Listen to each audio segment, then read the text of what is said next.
Selfridge with Metro. I'm an avid cyclist using my bike to commute, to recreate, and to get around town. It's a great option because it keeps me healthy, saves me money, and helps the environment. I'm here today to help you cross the I-5 bridge safely by bike. I've consulted two great resources, Metro's new edition of the Bike Fare Map and the City of Vancouver's I-5 bridge. Both of these resources provide good route information and safety tips. I've looked at the map, I've checked the air in my tires, I got my helmet on, and my bike lights work. So let's get started. I'm ready.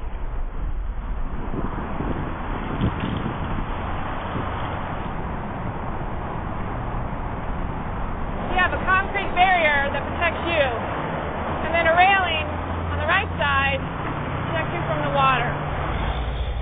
You can see there's various hazards, loud noise. Should always be aware of pedestrians and bikers coming the opposite direction, since it is a narrow path.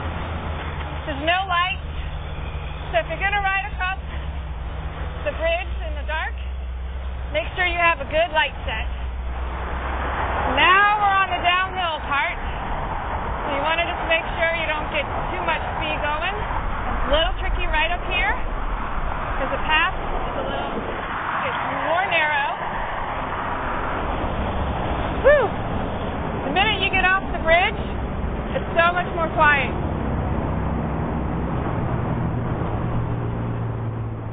To stay on Hayden Island and to go shopping at Jansen Beach, I'm going to go left.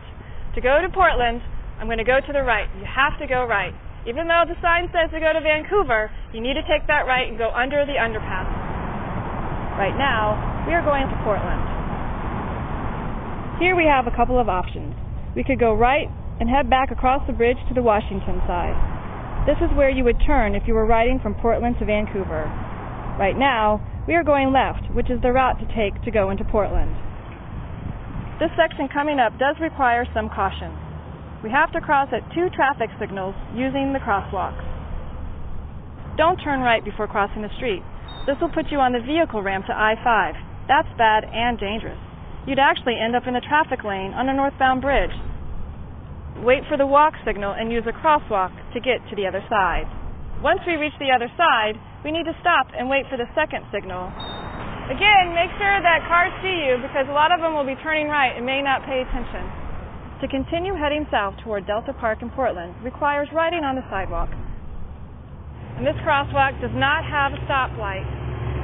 So we need to intro way out, pay attention, go slowly, look both ways. Looks like we're clear. If we're coming from the south heading north to Vancouver, we face the same crossings that we just rode through. Be very careful when going across the last crosswalk. Remember, you need to make sure you go up the curb ramp and stay straight up the path. A number of times I've ridden across this bridge to take advantage of some of the wonderful places in Clark County to go ride your bike.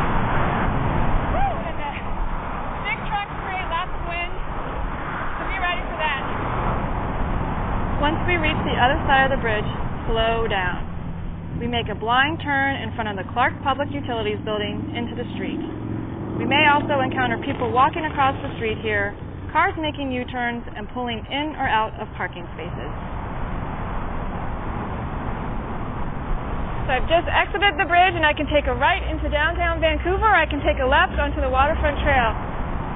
Instead of riding on Columbia Way, I'm going to cross the street and take the path, which is much safer for pedestrians and bikers.